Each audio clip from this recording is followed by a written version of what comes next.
ಮನೆಯ ಮಗಳಿವಳು ನಮ್ಮ ಪುಣ್ಯವತಿ. ಕಥು ಇಂಥ ಸತ್ಯ ಗೊತ್ತಾದಾಗ ಎಂತವ್ರಿಗೂ ಆಘಾತನೇ ಆಗೋದು. ಆದ್ರೂ ನಂದನ್ ಅವರು ಆಗಿದ್ದಾಗ್ಲಿ ನಾನು ನೀನು ಚೆನ್ನಾಗಿರುವ ಅಂತ ಹೇಳ್ತಿದ್ರು. ಏನು ಬುದ್ಧಿ ಇಲ್ವೇನವ ನಿಂಗೆ? ನಂತಂತಾವ ಹೋಗಿ ನಾನಲ್ಲ ನಿನ್ ಹೆಂಡ್ತಿ, ಪೂರ್ವಿ ನಿನ್ ಹೆಂಡ್ತಿ, ನೀವಿಬ್ರು ಬಾಳಿ ಬದುಕ್ಬೇಕಾದವ್ರು ಅಂತ ಹೇಳಿದ್ರೆ ಇನ್ನೇನಾಯ್ತದೆ ಹೇಳು? ಮತ್ತ ಅದೇ ತಾನೇ ಸತ್ಯ ಅತ್ಯವಾ. ಪತ್ತು ನೀನ್ ನಂಗೆ ಸುಮ್ಕೆ ಕೋಪ ಬರಿಸ್ಬೇಡ. ಸತ್ಯ ಯೋನೇ ಆಗ್ಲಿ ನಂದನ್ ಸಮಾಧಾನವಾಗಿರೋ ತಾನೇ ಮುಖ್ಯ. ಹೌದು ಅತ್ಯವ. ಮತ್ತಿನ್ನೇನವ ಉರಿಯೋ ಬೆಂಕಿಗೆ ತುಪ್ಪ ಸುರಿಯೋ ತರ ನಾನಲ್ಲ ನಿನ್ ಹೆಂಡ್ತಿ, ಪೂರ್ವಿ ನಿನ್ ಹೆಂಡ್ತಿ ಅಂದ್ರೆ ಕೋಪ ಬರ್ದೆ ಇನ್ನೇನಾಯ್ತದೆ? ಅತ್ಯವ, ನಂದನ್ ಅವ್ರ ಕೋಪ ತಣ್ಣಗಾಗ್ಬೇಕು, ಅವರು ನಗ್ನಾಗ್ತಾ ಇರ್ಬೇಕು. ನನ್ಗದ್ಕೊಂದ್ ಪರಿಹಾರ ಹೇಳಿ ಅತ್ಯವ. ಹ ಸರಿ, ಈಗ ನೀನು ನಾನು ಹೇಳ್ದಂಗೆ ಮಾಡ್ಬೇಕು. ಏನ್ ಮಾಡ್ಲಿ ಅತ್ಯವ? ಮೊದ್ಲು ನೀನು ನಂದನ್ ಎದುರುಗಡೆ ನಾನ್ ನಿನ್ ಹೆಂಡ್ತಿ ಅಲ್ಲ ಅನ್ನೋದನ್ನ ಪುಡು. ಪೂರ್ವಿ ಹೆಸರು ಅಂತೂ ಎತ್ತಕ್ಕೆ ಹೋಗ್ಬೇಡ. ಗಂಡ ಹೆಂಡತಿ ಮ್ಯಾಕೆ ಅದೆಷ್ಟೇ ಕೋಪ ಮಾಡ್ಕೊಂಡಿದ್ರು ಅವಳ್ದು ನಗು ಸಾಕು. ಆ ಕೋಪವ ಐಸ್ ಕರಗ್ದಂಗೆ ಕರಗ್ ಬಿಡ್ತೈತೆ ಕಣವ. ಮತ್ತೀ ಜಗತ್ನಾಗೆ ಪ್ರೀತಿಯಿಂದ ಯೋನನ್ ಬೇಕಾದ್ರೂ ಬದಲಾಯಿಸ್ಬೋದು. ಈ ನಗು ಮತ್ ನಿನ್ ಪ್ರೀತಿ ಇವೆರಡೇ ನಿನ್ನ ಅಸ್ತ್ರ ಕಣವ. ಸರಿ, ಆದ್ರೆ ಹೆಂಗ್ ಅತ್ಯವ? ನೋಡು, ನಂತನ್ನ ಅದೆಷ್ಟೇ ಕೋಪ ಮಾಡ್ಕೊಳ್ಳಿ, ಆದ್ರೆ ನೀನ್ ಮಾತ್ರ ಅವನ ಎದುರುಗಡೆ ನಗ್ನಗ್ತಾ ಇರ್ಬೇಕು ಕಣವ.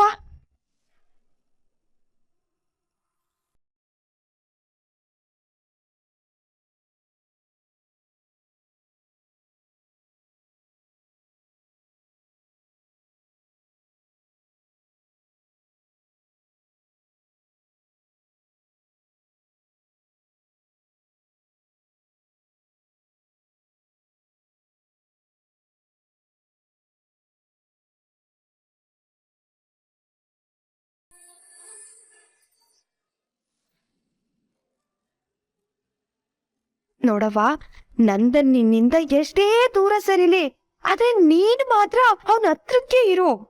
1-2 ಸಲ ತಪ್ಪಿಸ್ಕೋಬಹುದು, ಆಮೇಲೆ ಏನೂ ಮಾಡಕ್ ಆಗಕ್ಕಿಲ್ಲ.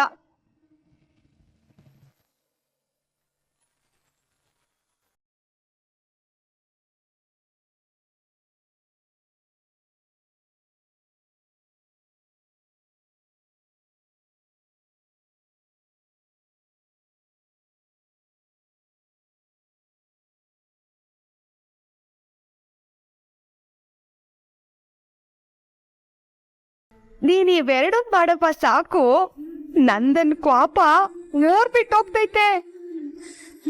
ಆಮೇಕ್ ನೀನೇ ಫೋನ್ ಮಾಡ್ತೀಯ, ಅತ್ಯವ್ವ ಸ್ಯಾನೆ ಥ್ಯಾಂಕ್ಸು, ನನ್ ಗಂಡ ಈಗ ನಗ್ನಗ್ತಾ ಇದ್ದಾನೆ ಅಂತ ಹೇಳಕ್ಕೆ.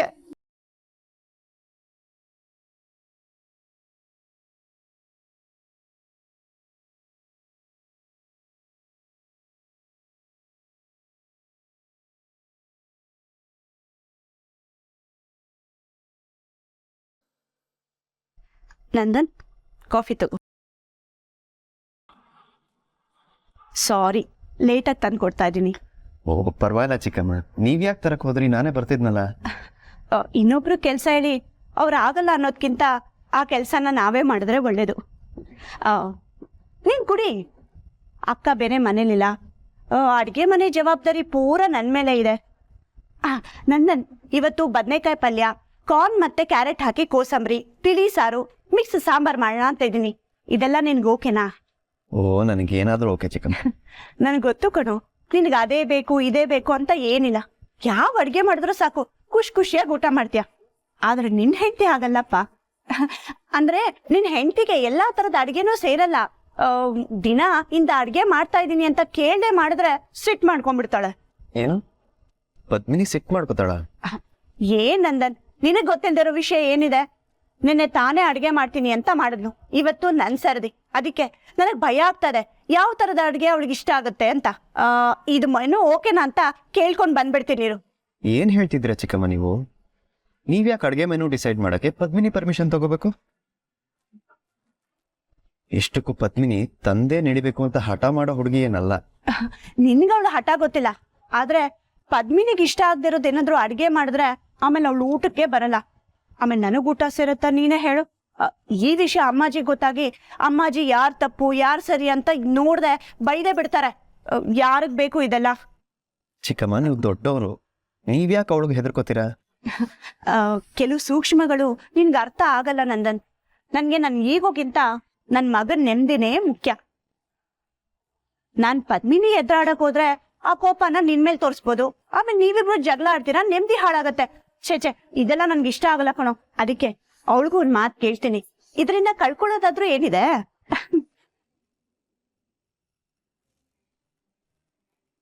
ಛೇ, ಪದ್ಮಿನಿ ಹೀಗೆಲ್ಲ ಮಾಡ್ತಾನ?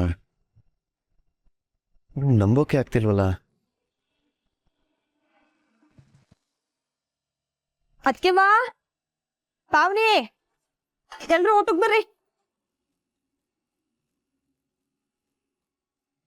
ಅದ್ಕೆವಾ ನೀವೇನು ಕೆಲಸ ಮಾಡ್ಬೇಡಿ, ನೆನ್ನೆ ಆಟೆ ಜ್ವರ ಬಿಟ್ಟೈತೆ, ಕುಂತ್ಕಡಿ, ನಾನೇ ಎಲ್ರಿಗೂ ಊಟಕ್ಕೆ ಇಕ್ತೀನಿ.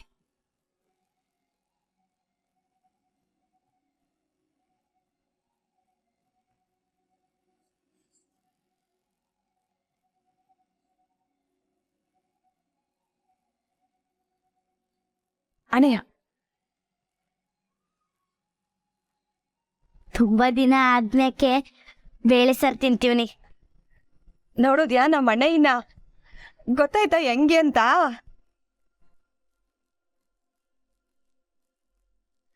ಊರ್ ಬಿಟ್ಟು ಇಂಥ ಬೆಂಗಳೂರಂತ ಸಮುದ್ರಕ್ ಬಂದ್ರು, ಕೈನ ಕೆಲ್ಸ ಇಲ್ದೇ ಇದ್ರು, ಜನರು ಪರಿಚಯ ಇಲ್ದೇ ಇದ್ರುವೆ ಸೋನ್ನಿಲ್ಲ. ಏನೋ ಒಂದ್ ಕೆಲ್ಸ ಹಿಡ್ದು ಬೆವ್ರು ಸುರ್ಸಿ ದುಡ್ದು ನಮ್ಮೆಲ್ರಿಗೂ ಊಟ ತಂದಾಕೋನೆ. ಬ್ಯಾರೆಯವ್ರ ಹತ್ರ ಕೈ ಹೊಡ್ದೆ, ತನ್ನ ಸ್ವಾಭಿಮಾನನೂ ಬಿಡ್ದೆ ದುಡ್ಮೆ ಮಾಡಿ ಈಟೆಲ್ಲ ದಿನಸಿ ತಂದವನಲ್ಲ, ಇವನು ನನ್ನ ಮನೆಯ ಅಂತ ಹೇಳ್ಕೊಳಕ್ ನಂಗೆ ಸ್ಯಾನೆ ಎಮ್ಮೆ. ಇವ್ರ ಸ್ವಾಭಿಮಾನನ ನಾನು ಬೈಕೊಂಡವಳೆಯ, ಆದ್ರೂ ಇವರು ಎಂತಾಗ್ ಸಣ್ಣದಾಗೋ ಸ್ವಾಭಿಮಾನನ್ ಮಾತ್ರ ಬಿಟ್ಕೊಡ್ಲಿಲ್ಲ ನೋಡು. ಹ್ಞೂ ಅದ್ಕೆವಾ, ಕಡೆಗೂ ಏನಾರ ಒಂದ್ ಕೆಲ್ಸ ಮಾಡಿ ಇವರೇ ಇದನ್ನೆಲ್ಲ ತಂದಾಕಿರೋ. ಮೆಚ್ತೆ ಕಣ್ರಿ ನಿಮ್ ಹಠವ.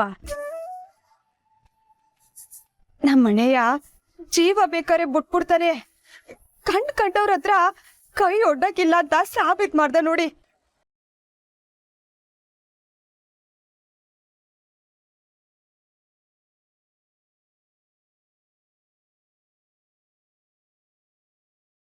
ಅದ್ಯಾರು ದೊಡ್ಡವನು ಕೈ ಬಿಡ್ಲಿಲ್ಲ.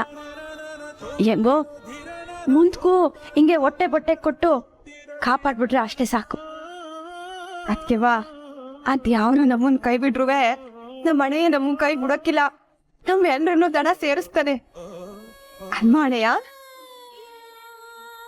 ಇಲ್ಲ ಇಲ್ಲ ಇಲ್ಲ ಇಲ್ಲ ಇಲ್ಲ.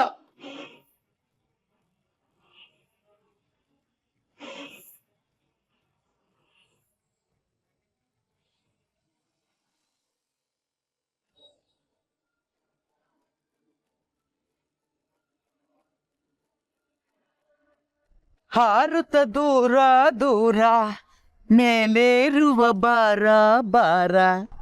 ನಿನ್ನ ಮನೇಲೆಲ್ಲ ಹುಡುಕಾಡ್ಬಿಟ್ಟೆ, ನೀನ್ ನೋಡಿದ್ರೆ ಇಲ್ಲಿ ಬಂದು ನಿಂತಿದ್ಯಲ್ಲಯ್ಯ. ಚಿಕ್ಕಪ್ಪ, ಅಲ್ಲಯ್ಯ, ಅಮ್ಮಾಜಿ ಹನಿಮೂನ್ ವಿಚಾರ ಹೇಳಿದಾಗ ಏನು ಗೊತ್ತಿಲ್ದಿರೋನ್ ಹಾಗೆ ತುಂಬಾ ಮುಗ್ಧನಾಗೆ ಬಹಳ ದೊಡ್ಡ ಸಂಭಾವಿತನಾಗಿ ಮ್ಯಾನೇಜ್ ಮಾಡ್ಬಿಟ್ಟಿಯಲ್ಲ. ಸೂಪರ್. ಅಯ್ಯೋ ಹಾಗೇನು ಇಲ್ಲ ಚಿಕ್ಕಪ್ಪ, ನಾನು ಕೆಲಸ ಟೆನ್ಷನಲ್ಲಿದ್ದೆ ಅಷ್ಟೆ. ಮಿಸ್ಟರ್ ನಂದನ್, ನಿಮ್ಮ ಈ ಆಕ್ಟಿಂಗ್ ಸ್ಕಿಲ್ ಎಲ್ಲ ಅಮ್ಮಾಜಿ ಮುಂದೆ ಇಟ್ಕೊಳ್ಳಿ, ವರ್ಕೌಟ್ ಆಗತ್ತೆ. ನನ್ನ ಮುಂದೆ ಅಲ್ಲ. ನೋಡಯ್ಯ, 2 ಟಿಕೆಟು ಮಾಲ್ಡೀವ್ಸ್ಗೆ ರೆಡಿ ಆಗಿದೆ. ಬೀಚ್ ರೆಸಾರ್ಟ್ ಅಲ್ಲಿ ಸ್ಟೇ. 6ನೇ ತಾರೀಕು ಬೆಳಗ್ಗೆ 8 ಗಂಟೆಗೆ ಫ್ಲೈಟ್. ಅಲ್ಲ ಚಿಕ್ಕಪ್ಪ, ಅದು ಅಲ್ಲನೂ ಇಲ್ಲ ಬೆಲ್ಲನೂ ಇಲ್ಲ. ನಿಂದೇನೇ ಕೆಲಸ ಕಾರ್ಯಗಳಿದ್ರು ಎಲ್ಲ ರೀಸ್ಕೆಡ್ಯೂಲ್ ಮಾಡ್ಕೋ. ನೀನು ನಿನ್ ಹೆಂಡತಿ ಬಟ್ಟೆ ಬರೆ ಎಲ್ಲ ಪ್ಯಾಕ್ ಮಾಡ್ಕೊಳ್ಳಿ, ಹೋರಿ ಅಷ್ಟೇ. ಇದೇನಾ? ಇನ್ನು ಮುಖನ್ ಹೀಗೆ ಇಟ್ಕೊಂಡಿದ್ಯಲ್ಲ, ನನ್ನ ಮುಂದೆ ನಾಟಕ ಮಾಡಬೇಡ ಅಂತ ಹೇಳಿದೆ ಅಲ್ವಾ? ನೋಡು ಕಂದ, ನಿನಗೊಂದು ಕಿವಿ ಮಾತು ಹೇಳ್ತೆ. ಈ ಸಂಸಾರ ಅಂದಮೇಲೆ ಜಗಳ ಕದನ ಇದೆಲ್ಲ ಇದ್ದಿದ್ದೆ. ಗಂಡ ಹೆಂಡತಿ ಮಧ್ಯೆ ಪದೇ ಪದೇ ಜಗಳ ಆದಾಗ ಏನು ಹೀಗಾಗೋಯ್ತಲ್ಲ, ಇಂಥ ಮದುವೆ ನನಗೆ ಬೇಕಾಗಿತ್ತ ಅಂತ ಬೇಜಾರಾಗತ್ತೆ. ಆದರೆ ಗಂಡ ಹೆಂಡತಿ ಮಧ್ಯೆ ಆಗಾಗ್ಗೆ ಜಗಳಗಳು ನಡೀತಾ ಇರಬೇಕು. ಆಗಲೇ ಅವರಿಬ್ಬರ ಮಧ್ಯೆ ಪ್ರೀತಿ ಹೆಚ್ಚಾಗೋದು, ಬಾಂಧವ್ಯ ಇನ್ನಷ್ಟು ಗಟ್ಟಿ ಆಗೋದು. ಇದು ಹೇಗೆ ಅಂದರೆ, ಈ ಲಾನಲ್ಲಿ ಗಿಡಗಳು ಬೆಳೆದಿರುತ್ತಲ್ಲ, ಅದನ್ನು ಕತ್ತರಿಸ್ತಾರೆ, ಗಿಡಗಳಿಗೆ ನೋವಾಗುತ್ತೆ. ಆದರೆ ಆಮೇಲೆ ಆ ಗಿಡಗಳು ಇನ್ನಷ್ಟು ಎತ್ತರಕ್ಕೆ, ಇನ್ನಷ್ಟು ಸೊಂಪಾಗಿ, ಇನ್ನಷ್ಟು ಹಸಿರಾಗಿ ಬೆಳೆಯಲ್ವಾ? ಇದು ಹಾಗೆ. ಅರ್ಥ ಮಾಡ್ಕೋ, ತಗೋ, ಎಂಜಾಯ್ ಯುವರ್ ಲೈಫ್ ಐಸೆ. ಹಾರುತ್ತ ದೂರ ದೂರ.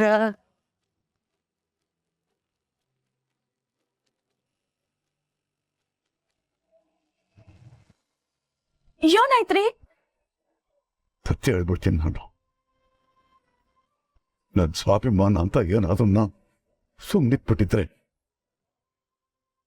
ನೀವೆಲ್ಲ ಪರಿವರ್ತ ಮನೆಗೆ ಬೇಕಾಗ್ತಿತ್ತು. ಪರಿವಟ್ಟೆ ಮೇಲೆ ತಣ್ಣೀರು ಬಟ್ಟೆ ಹಾಕಬೇಕಾಗ್ತಿತ್ತು. ಯೋನಣೆ ಹಂಗಂದ್ರೆ ಹಿಟ್ಟೈತಲ್ಲ ಇದು, ಈ ಸಾರೈತಲ್ಲ, ಈ ಅನ್ನ, ಇದೆಲ್ಲ ನಾನು ಕಷ್ಟಪಟ್ಟು ಸ್ವಾಭಿಮಾನದಿಂದ ದುಡ್ಡಿಂದ ತಂದಿರು ಅನ್ನ ಅಲ್ಲ. ಮತ್ತೆ ಬಡಬಕರಿಗೆ, ಕೈಲಾಗ್ತವ್ರಿಗೆ, ರೋಗಿಷ್ಟ್ರಿಗೆ ಯಾರೋ ಅಕ್ಕಿ ರಾಗಿ ಹಿಟ್ಟನ್ನು ದಾನ ಮಾಡ್ತಿದ್ರು. ಜನ ಎಲ್ಲ ಸರ್ತಿ ಸಾಲಲ್ಲಿ ನಿಂತ್ಕೊಂಡಿದ್ರು. ನೆನ್ನೆ ನಾನು ಬೀದಿ ಅಲ್ಲದೆ ಎಲ್ಲನೂ ಕೆಲಸ ಕೊಡಿ ಅಂತ ಕೇಳಿದೆ. ಮಾತ್ರ ಎಷ್ಟಾಯ್ತು ಅಷ್ಟು ದುಡ್ಡು ಕೊಡಿ ಅಂತ ಯಾರು ಕೆಲಸ ಕೊಟ್ಟಿಲ್ಲ. ಬರೀ ಕೈನಾಗೆ ಮನೆಗೆ ಬರೋಕ್ಕೆ ಧೈರ್ಯ ಇರಲಿಲ್ಲ ನನಗೆ. ಅದಕ್ಕೆ ನನ್ನ ಸ್ವಾಭಿಮಾನ ಮರ್ತ್ಬಿಟ್ಟು ಆ ಸರ್ತಿ ಸಾಲ ನಿಂತ್ಕೊಂಡು ಇದನ್ನೆಲ್ಲ ಇಸ್ಕೊಂಬಂದ್ಬಿಟ್ಟೆ. ನೀವು ತಿಂತ ಇದ್ದೀರಲ್ಲ, ಇದು ನಾನು ದುಡ್ದು ತಂದಿರೋದಲ್ಲ, ಯಾರು ಹಾಕಿದ ಭಿಕ್ಷೆ. ಇದು ಯಾರು ಹಾಕಿದ ಭಿಕ್ಷೆ.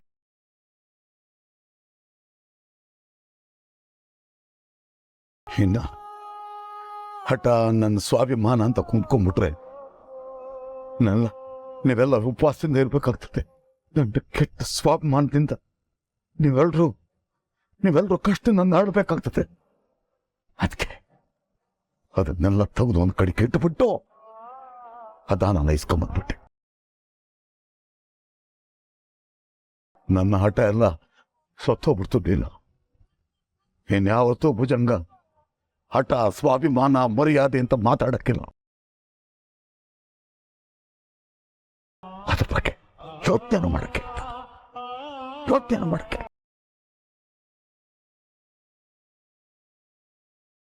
ಯಾವ ನನಗೆ ಸರಿಯ ಬುದ್ಧಿ ಕಲಿಸ್ಬಿಟ್ಟ.